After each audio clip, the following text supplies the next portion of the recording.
Buenas tardes. Vamos hoy a centrarnos en un pasaje, un pasaje es un capítulo en realidad, pero diversos fragmentos. Vamos a ir leyendo porque son versículos salteados, ¿vale? Entonces empezamos por el versículo 1 de Juan 6 y dice así, si queréis seguirme con la Biblia, dice así: después de esto Jesús fue al otro lado del mar de Galilea, el de Tiberías, y le seguía gran multitud porque veían las señales que hacían los enfermos. Entonces subió Jesús a un monte y se sentó allí con sus discípulos, y estaba cerca la Pascua, la fiesta de los judíos. Y saltamos porque después acontece la multiplicación de los panes y los peces con los 5.000.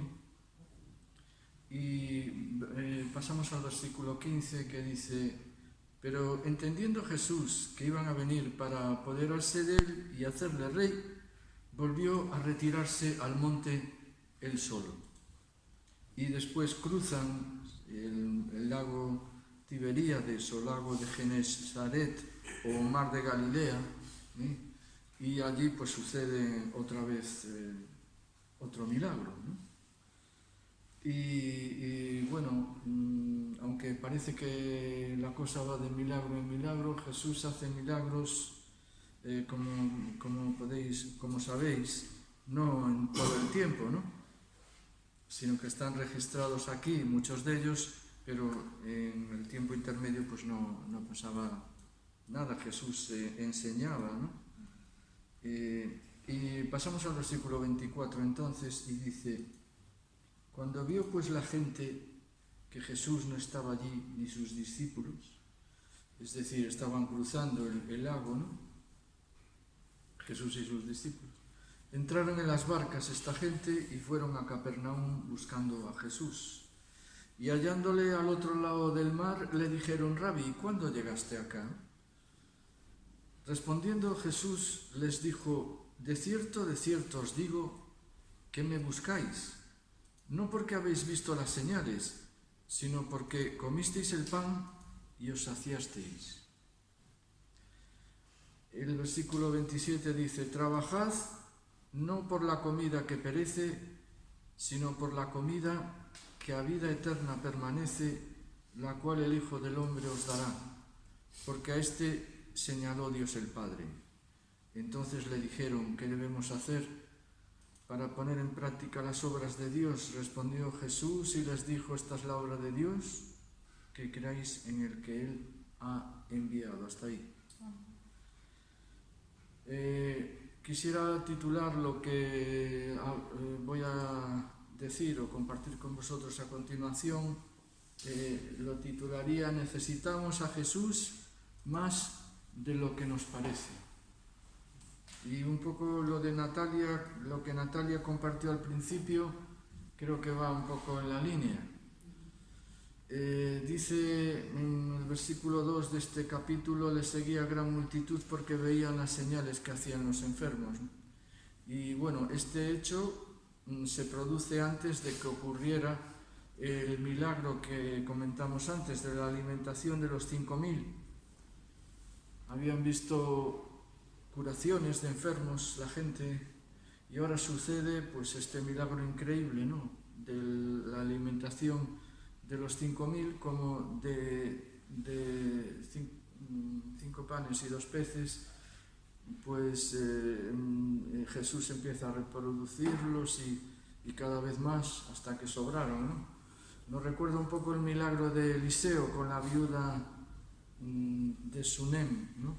La sunamita, que es conocida por eso, la sunamita, que está en Primera de Reyes 17, cuando las vasijas de aceite, que ella tenía solamente una, si no recuerdo mal, y se van llenando a medida que van trayendo vacías, Jesús va rellenándolas, ¿no? Y también curioso, porque Eliseo, después con la viuda de Sarepta, en Segunda de Reyes 4, Eliseo, el discípulo de Elías, pues yo antes dije Eliseo con la viuda de su... bueno, me estoy armando un lío, pero bueno, es un pasaje parecido en el cual también hay vasijas de aceite y harina para hacer pan. Y sucedió, le prometió el profeta que no le iba a faltar ni esa harina ni ese pan. Y era lo último. Dice, ya vamos a preparar esto último, pero ya dispuestos ya para morir, porque ya no tenemos más. Entonces, profeta, es lo único que tenemos. Entonces, el profeta le dice, las vasijas y la harina no faltarán hasta el final de tus días, ¿no? La cuestión que aquí nos planteamos es, dice que le seguía a Jesús en este pasaje gran multitud porque veían las señales que hacían los enfermos. Es decir, mucha gente seguía a Jesús por las señales que hacía. Y esto es un peligro, creo, que, a ver, podemos buscar legítimamente señales que Dios haga, ¿no? Todos queremos ver milagros, ¿o no? Estamos deseando, ¿no? Pero otra cosa es que vayas tras de Jesús para buscar señales, ¿no? Yo creo que conlleva, en cierta forma, mayor o menor grado, un egoísmo, ¿no? Una necesidad de que dame y después si te he visto no me acuerdo, ¿no? Ha sucedido en el pasado, concretamente cuando estábamos en el local de herreros vino un predicador que tenía el don de sanidad y sanó a una señora que tenía una verruga no sé en dónde, no sé si en la cara, bueno, el caso es que llegó a casa y la verruga le cayó. Y se quedó sin verruga. Bueno, pues si te he visto no me acuerdo. Ella lo que quería era eliminar ese problema. Después sí, Jesús ya, como me decía a mí una vez uno, oye, lo que habláis está muy bien, vosotros sois una gente estupenda, pero eso de amar a Jesús y siempre estar con Jesús, eso no me gusta. Bueno, pues es lo que hay, ¿no? Buscamos a Jesús no solamente por las señales, sino con el interés de seguirle. Estas personas posiblemente llegara un momento en que ni le siguieran a Jesús, ¿no? Pero aquellas personas necesitaban a Jesús mucho más de lo que creían. Aunque solo fuera por su salvación, necesitaban a Jesús. Y dice en el versículo 3 que Jesús subió a un monte y se sentó allí con sus discípulos. Y a mí este versículo me encanta, porque vemos la cercanía de Jesús con su gente, ¿no? Cómo Él se sentaba, ¿no? Se sentaba con ellos, se ponía a su nivel. Y Jesús hoy en día, dice la Biblia, que es el mismo ayer, hoy y por los siglos, ¿eh? Entonces la cercanía de Jesús sigue existiendo. Jesús quiere seguir sentándose con nosotros. Él no tiene necesidad de nosotros, sin embargo quiere sentarse con nosotros porque nos quiere, ¿no? Nos aprecia, nos ama y sabe que somos personas necesitadas. Amén. Somos personas necesitadas, por eso buscamos a Jesús. El que no se considere, pues, que se considere perfecto, bueno, pues que se vaya, ¿no?, de aquí, digamos, porque somos personas necesitadas, personas con imperfecciones. La Iglesia debería ser un hospital donde las personas, como se dice muchas veces, ¿no?, que fuera de personas que venimos aquí a curarnos, ¿no?, a curarnos de nuestra lepra, a curarnos de nuestra locura incluso, ¿no? Y Jesús dice que alzó los ojos y vio que había venido a él una gran multitud y dijo a Felipe, un poco para probarle, ¿no? Pero yo creo que también con compasión, ¿de dónde compraremos pan para que coman estos? Jesús sabía de sobra lo que iba a pasar, dónde comprar, no necesitaba comprar nada, ¿eh? Pero a Felipe un poco le probó, ¿no? Y yo veo detrás de todo esto la compasión de Jesús, ¿no? Es el primer milagro de multiplicación, como sabéis hay dos, por lo menos registrados. En esos pues vemos como en el primer milagro, que es este, que se repite en otros evangelios, multiplica 5 panes, 2 peces, y en este había 5.000 hombres, sin contar mujeres y niños, es decir, había mucha más gente, sin duda. Y en la segunda multiplicación, pues el número de hombres, solamente contando hombres, era de 4.000, y en este pues había 7 panes y algunos peces, dice la Escritura, ¿no? El caso es que Jesús suple la necesidad de esta gente.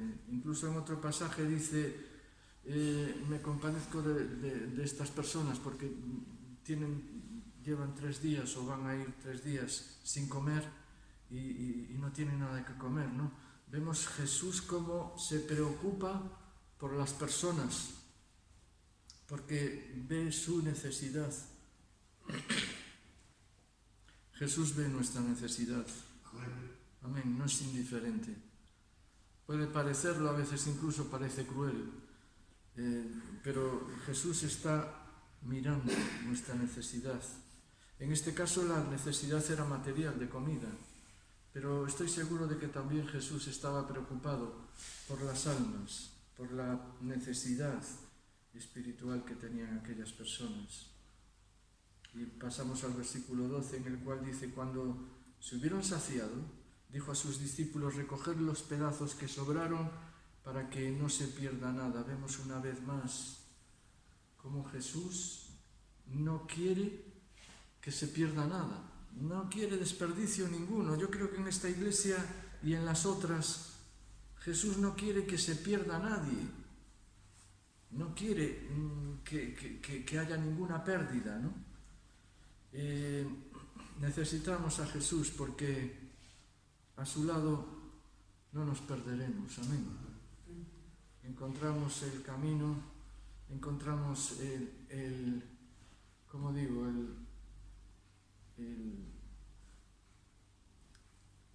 rumbo, ¿no? El objetivo de nuestra vida, el sentido de nuestra vida, ¿no? Y dice que Jesús, viendo en el versículo 15 que venían a apoderarse de él y a hacerle rey, volvió a retirarse al monte él solo, pobre, ¿no? Pobre en el sentido de que vuelta otra vez, ¿no? La gente de pesada, acosándole. No era el propósito de él. Fijaos qué tentación, ¿eh? Podrían haberle hecho rey. Podían, pues eso, frente a las cohortes romanas, un ejército poderoso podría liberar al pueblo, ¿no? Humanamente. Pero si se hiciera rey, la misión que él tenía para nosotros de salvarnos a ti y a mí, se iría a la porra, ¿no? Hablando coloquialmente. Difícil elección para Jesús, ¿no? Siempre tentándole. La tentación de abandonar incluso está presente en nuestra vida. No quieren alguien interesado que sigamos con la obra de Dios. Por eso ponen toda serie de atrancos, dicho en gallego, de atrancos para que nuestra vida no prospere. ni tengamos a lo mejor necesidad de Él. Hay personas que se han cansado y dicen, bueno, ¿cómo están? Había una persona que me decía que desde que se había venido a la iglesia que nunca había tenido tantos problemas, y de hecho dejó de venir. Se cansó, ¿no? Y el diablo, el enemigo de nuestras almas, quiere que ni tengamos necesidad de Dios ya. ¿Para qué? Y entonces en el versículo 25, después de pasar el lago de Tiberíades, dice, hallándole al otro lado del mar, le dijeron, Rabí, ¿cuándo llegaste acá? Y fijaos lo que le dice Jesús después de estas dos cosas. Dice, respondió Jesús y les dijo, de cierto os digo que me buscáis no porque habéis visto las señales, sino porque comisteis el pan y os saciasteis. Yo creo que hablaba también de que habían comido, ¿no? Entonces al ver que Jesús les había dado de comer, pues ellos también querían seguirle. Pero yo creo que se refiere no a la comida y el pan material, sino a la comida espiritual. Comisteis el pan y os saciasteis, ¿no? Fijaos que parece como si hubiera una transformación. ¿En qué quedamos? Primero dice en el versículo 2, le seguía gran multitud porque veían las señales que hacía con los enfermos. Y aquí Jesús ya dice, me buscáis no porque habéis visto las señales, sino porque comisteis el pan y os saciasteis, ¿no? Le está hablando a personas que yo creo que fueron tocadas por Dios en su alma, ¿no? Fueron tocadas en su alma y por lo tanto hubo ahí un cambio, ¿no? Y entonces Jesús le dice esto. Una vez que Jesús nos toca y nos convertimos, le buscamos. Es cierto, ¿verdad? Le buscamos. Porque Él nos sacia, nos da tranquilidad. Y lo normal es que ya no podamos vivir sin hablar con Él, aunque sea un poquito, cada día. Tenemos que orar, porque si no oramos parece que falta algo, no sé, ¿verdad? ¿A que sí? Él nos da seguridad. Comimos de Él, que es el pan, y nos saciamos, por eso ahora le seguimos. Aunque hemos visto señales de su actuación, queremos más de su agua celestial. Y aquella gente le buscaba después de estos tremendos milagros que habían sucedido, ¿no? Y ahora les dice una cosa muy interesante. Les dice, trabajad no por la comida de los 5.000. No, dice, trabajad no por la comida que perece, que está relacionado con eso, ¿no? Sino por la comida que a vida eterna permanece, la cual el Hijo del Hombre os dará, porque a este señaló Dios el Padre. Entonces le dijeron qué debemos hacer para poner en práctica las obras de Dios. Bueno, quiero centrarme ahora en el versículo de trabajad, ¿no? Nosotros necesitamos un trabajo, la comida, si no, no viene del aire, ¿no? Sino a través de un trabajo, de un salario, ¿no? Pero Jesús dice que no trabajemos solamente por eso, ¿no? Nuestro trabajo a veces pensamos que es en vano, ¿no? Que estamos trabajando para Dios y que trabajar pues es algo, ¿cómo te diría? O ¿cómo os diría? Algo supersónico, tiene que ser algo sobresaliente, algo que se vea muy bien, ¿no? Y a veces nuestro trabajo pequeño hace más que un trabajo muy grande, ¿no? ¿Cuántas personas están intercediendo ahí sin que se les vea, ¿no? Y están trabajando, ¿no? Es un trabajo, ¿no? ¿Cuántas personas hablan del Señor? Que yo a veces me quedo asombrado. Dices que repartí estos folletos y tal, y a lo mejor es la persona que menos me imaginaba, ¿no? que pudiese hacer eso en ese sentido, y sin embargo está trabajando, ¿no? Trabajando sin que se le vea. Y dice algo muy interesante y acabo. Dice, entonces le dijeron, ¿qué debemos hacer para poner en práctica las obras de Dios? Porque Él les dice, trabajad, ¿eh? Es todo, fijaos que va en este contexto, ¿no? Trabajad. Entonces Jesús, tenemos que poner en práctica unas obras, pero extraordinarias, ¿no? Y Jesús le responde, esta es la obra de Dios, que creáis en el que Él ha enviado. Jesús nos vuelve a recalcar el centro de nuestra fe, la centralidad de la fe. Nos dice indirectamente que el creer en Jesús produce fruto en nuestras vidas. Es el motor que lleva a desarrollar la obra de Dios, la fe. ¿La fe en qué? Como decíamos el otro día, la fe en el Señor Jesús. No solo el motor, la fe que lleva a desarrollar la obra de Dios digamos, como comunidad, ¿no? Sino en la Iglesia, en la vida del creyente.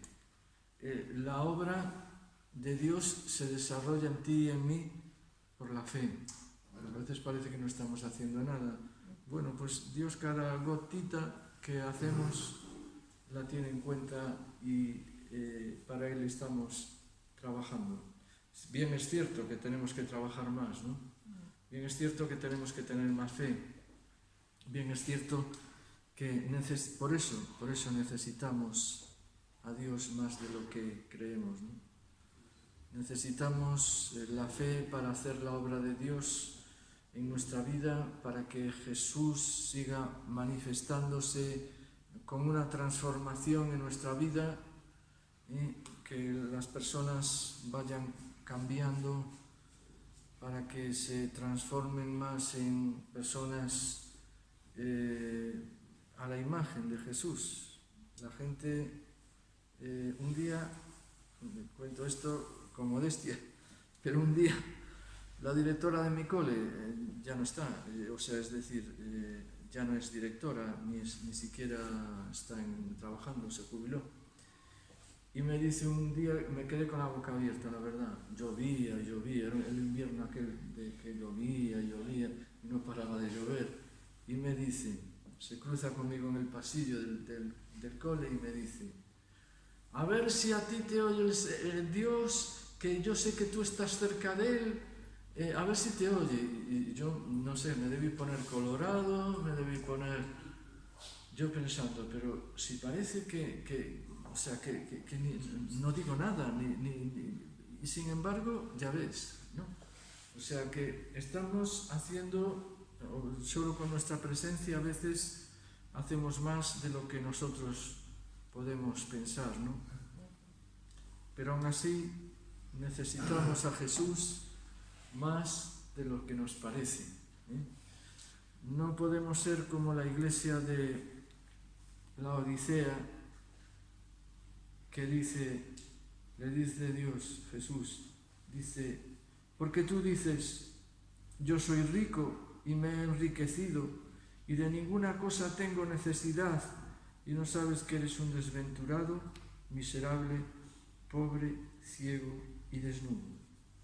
Por tanto, yo te aconsejo que de mí compres oro refinado en fuego para que seas rico, y vestiduras blancas para vestirte y que no se descubra la vergüenza de tu desnudez, y unge tus ojos con colirio para que veas. Amén. Aquella iglesia se creía que sin necesidad, era una iglesia, caramba. Es asombroso, ¿no? Yo me pregunto dónde estaban, para creer que no necesitaban de Dios. Yo sé que cada uno de los que estamos aquí, tal vez muchos de los que escuchen, pues se sientan necesitados, ¿no? Sientan que somos desventurados, miserables, pobres, ciegos y desnudos, ¿no? Que no vemos, que necesitamos de Dios porque necesitamos más de lo que nos parece, ¿no? Amén. Aquella iglesia no le parecía que no necesitaba a Dios y sin embargo Jesús se lo echa en cara. Que así sea en nosotros. Amén.